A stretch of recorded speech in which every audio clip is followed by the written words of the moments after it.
Hi, everybody. It's the Gut Bug Whisperer, and today I am going to talk to you about preparing foods for the week, also known as batch cooking.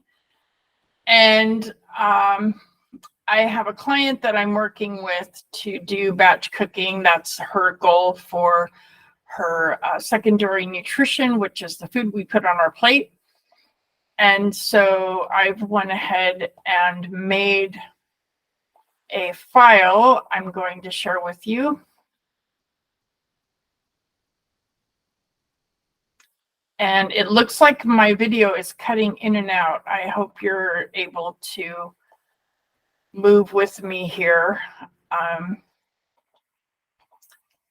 So let me just share my screen here. It just cut out again. I hope you're able to hear me.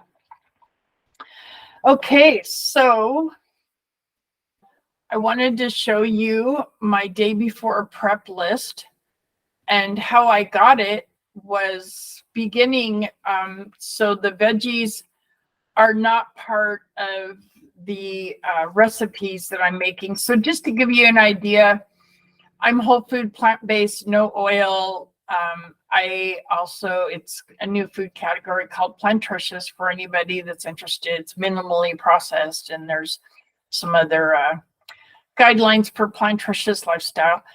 And so I always like to have vegetables and fruits and nuts and salad dressings and salads ready to go, because I eat about 5 servings of produce a day. And so you can see I'm going to grate beets, turnips, radishes, kohlrabi. I don't have anything I'm going to chop this time.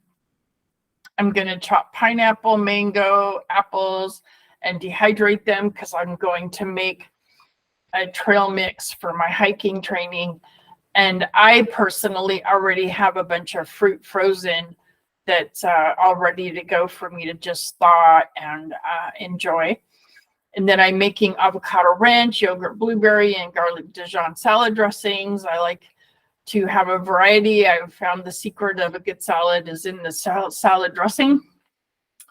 And my condiments for the week, this week, is hummus. So I need to soak my chickpeas for that.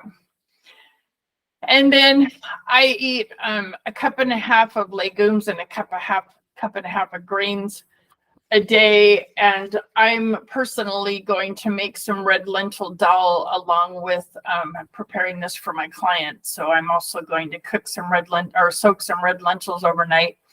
And you soak legumes and grains overnight to remove the anti-nutrients, because they have some lectins and things in it that make it hard for your nutrition to digest, so be absorbed. And then I soak nuts every week. I get raw nuts and I soak them and dehydrate them, so I'm going to be soaking these nuts. And then what I did is I went through each one of the entrees that she picked out. And if you see, like, here's Greek marinated tofu feta cheese. And I just went through here and I'll show you. So for instance, for the Greek stuffed spaghetti squash, I just went through here and read the recipe and figured out what I could do in advance, and then literally made a list of it. And I used to not do this, and I would constantly forget to do things. So I put the name of the recipe, and then I put everything I need to do the day before. And then I find that it's very joyful to enjoy myself mindfully chopping all for the whole week, and then mindfully cooking the next day. And it's very meditative for me. Dr. Wield taught how sacred food can be when we address it in that way. And my relationship with food has changed dramatically since I've been doing that.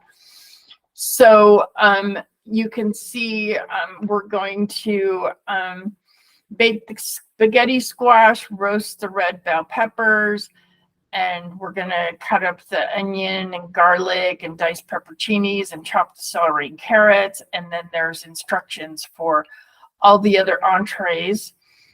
And that's everything to be done the day before. And then what I do the next day is I like to open up all of the different recipes I have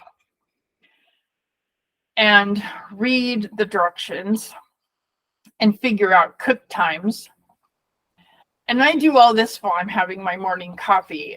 And one of the other things I do while I'm having my morning coffee is I open this up, and the day before, remember, I've soaked all these beans and lentils and grains.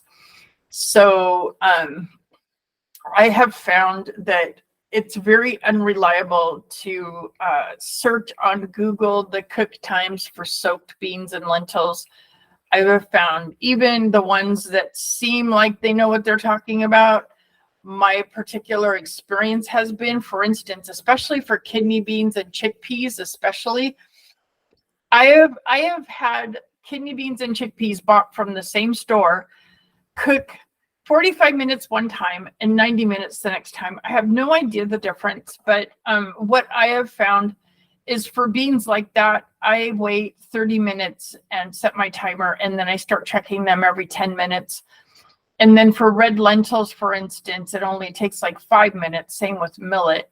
So I prefer to do the longer cook time grains and legumes in the morning while I'm having my coffee and waking up.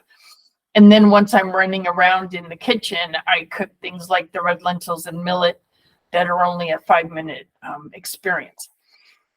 And so for this particular, the Greek stuffed spaghetti squash, when I read through it,